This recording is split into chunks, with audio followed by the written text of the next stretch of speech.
Sala, duha. Ha? Sala, adi na. Sa akin doro. Sakto lang ito. Guys, adi kami yan ha grocery. Nakikiuso kami han panic buying. Etchusla. Balit, kadadamo kasi han mga Facebook, han mga nagpo-post, han mga nasugad nga kailangan magpalit, han mga basic needs na kailangan habalay. Kay in a few days daw magmamahal na ito nga mga pariliton. Kaya yan na aadi kami ha grocery na mamalithan mga pinaka basic nga kailangan habalay. Siyempre, di rin naman may ngalimtan ang shampoohan amon dodong. Asya ton shampoohan amon doggy. So, nagpalit na kami para haiya. And then, nagpalit luot kami han mga conditioner na pwede magamit. So, syempre, ang pinaka-basic talaga, shampoo. Tapos, after ang shampoo, kailangan natin mag-conditioner. Kaya, ayan, nangingita kami conditioner nga pwede namon mapalit.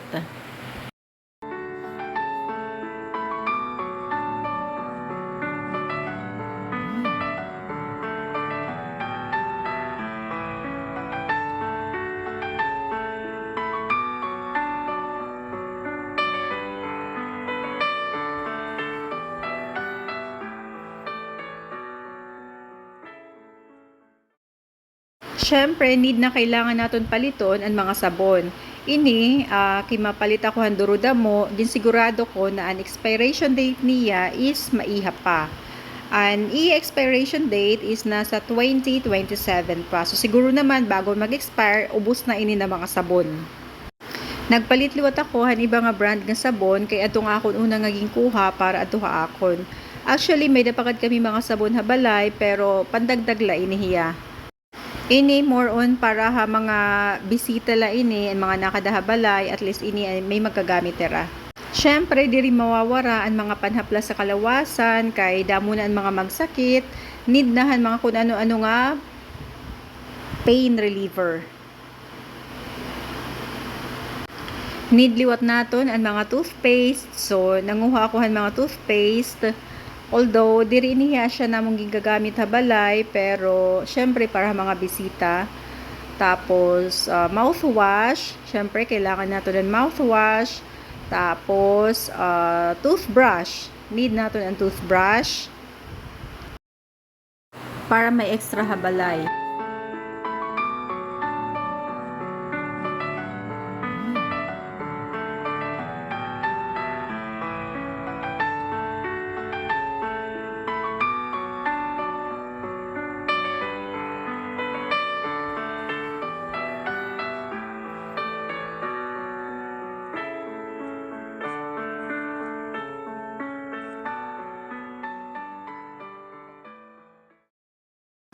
Dapat number 1 halistahan ang mga sabon. So, ayan. Nanguha ako han mga sabon panlaba. Tapos, fabric conditioner, powder. Tapos, fabric conditioner nga maglalast. Bisan pira ka bulan, maglinaba. Diri kami mauubusan. So, yun. Actually, nakapalit na kami han una, pandagdag na laiton. Tapos, syempre, diri ko makakalimtan ang amon doggy. Kailangan ko gihapon palitan han, dog trait, ngan food ang amon doggy.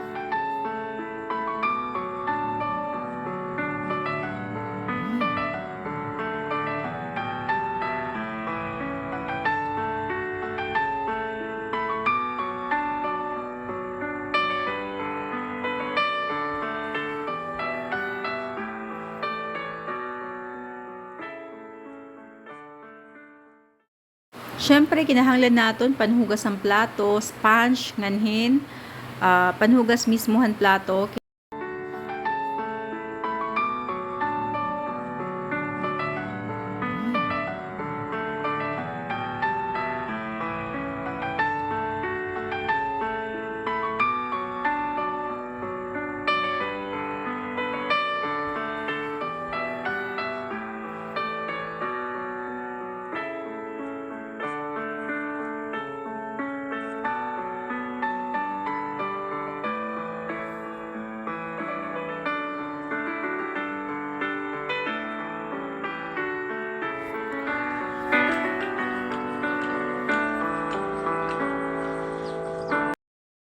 Siyempre, usa nga pwede naton maimpok or maimbak in times of uncertainties is ang mga dilata.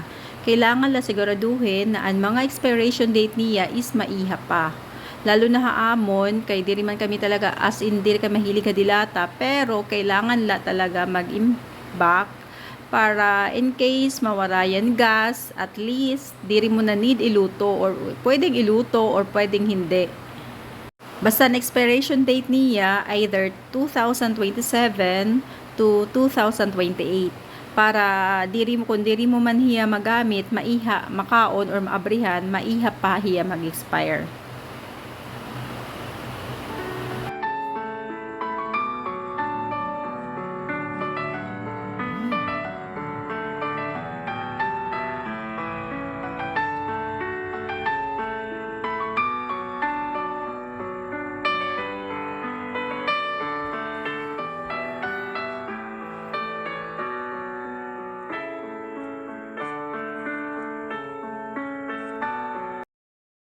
Actually, decaffeinated and akon kape nga papalit. Pero waray pa ako pumalit kay madamo pan stock namon habalay kay ako man lang nagkakape habalay. Pero pumalit la ako hini nga diri decaffeinated kay sometimes nagka-crave gihapon akohan medyo matapang-tapang na kape.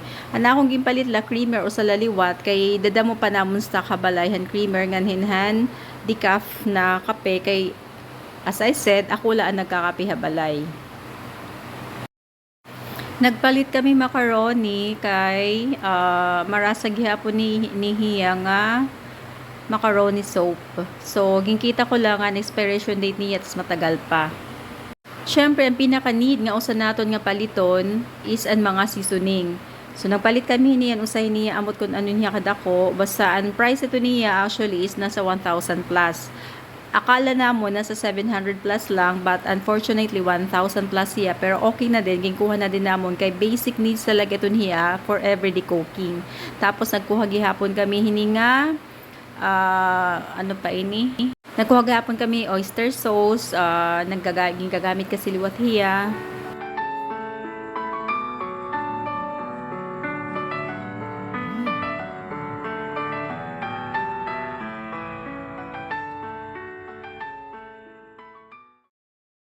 Of course, kailangan natin ng mga condiments. So, nanguha ako ng mga condiments. Iba-iba lang ang klase. Tapos, nanguha ako ng mga cooking oil.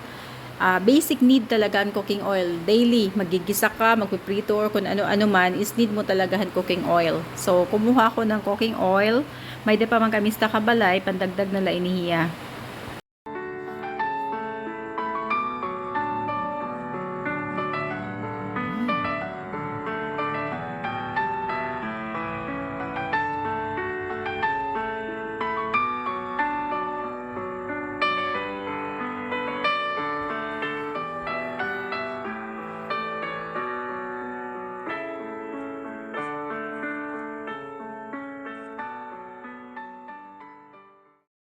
Nagpalit gyud kami pasta, kita ko lang ang expiration date niya is matagal pa kay ang mga ako numangkod kasi mahilighan mga carbonara, tas mahilighan spaghetti.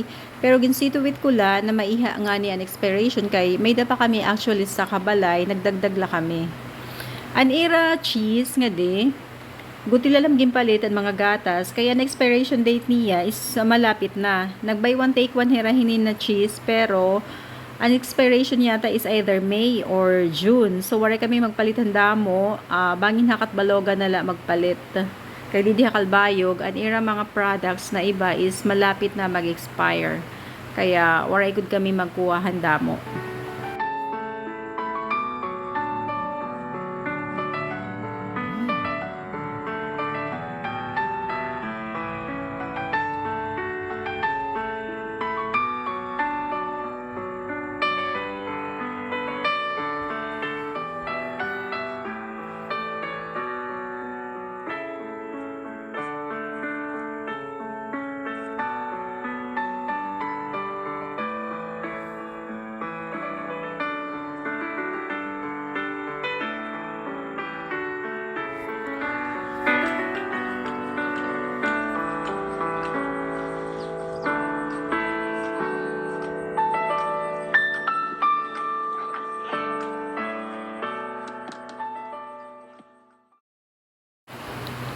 Tapos sa lakapak, andin palit namon nga noodles. Asya laadto nga ito, nga spicy, nga labuyo. Kay as much as possible kasi gina-avoid talaga namon ang mga noodles. So asya lato nam din palit.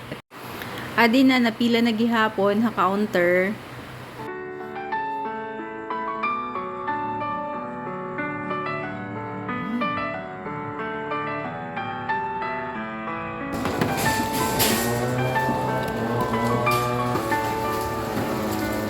Na 4,000 na dayon na 4,204 na to dayon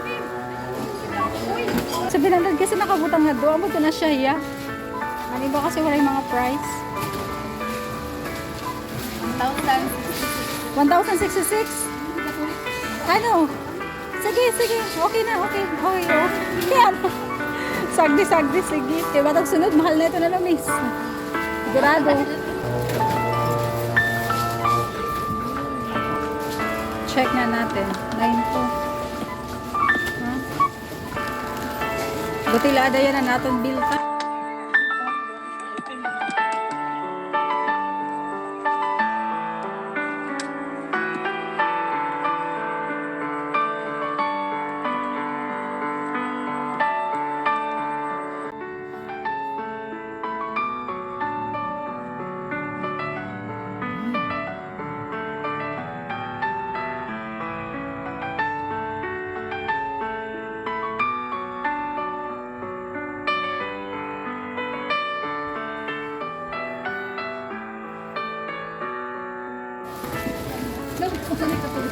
Sanay ka tuig. 24,206.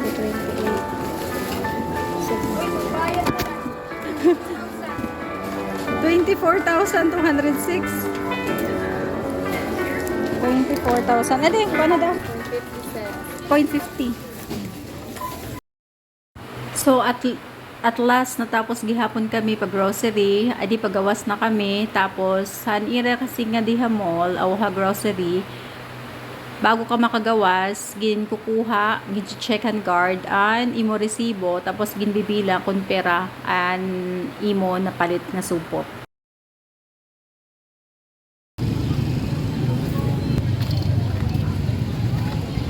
Dito mahulog ya, dide? Direto? Ah, sige.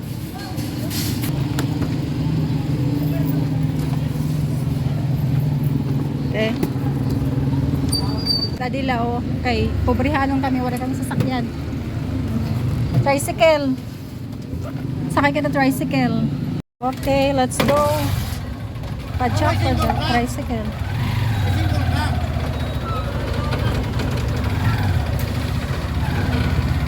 Ngadagay kita yung RFM ano?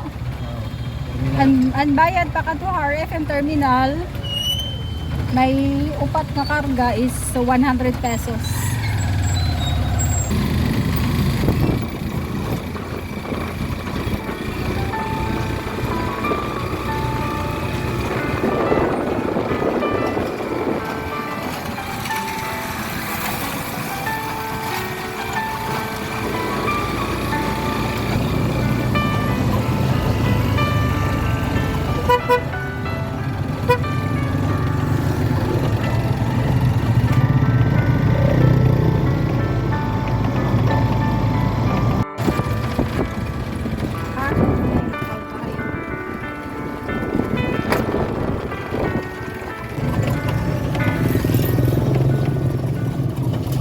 So adi na guys, nabulpot na kami ha terminal han Calbayog. Ang ngaran hini nga era terminal is RFM.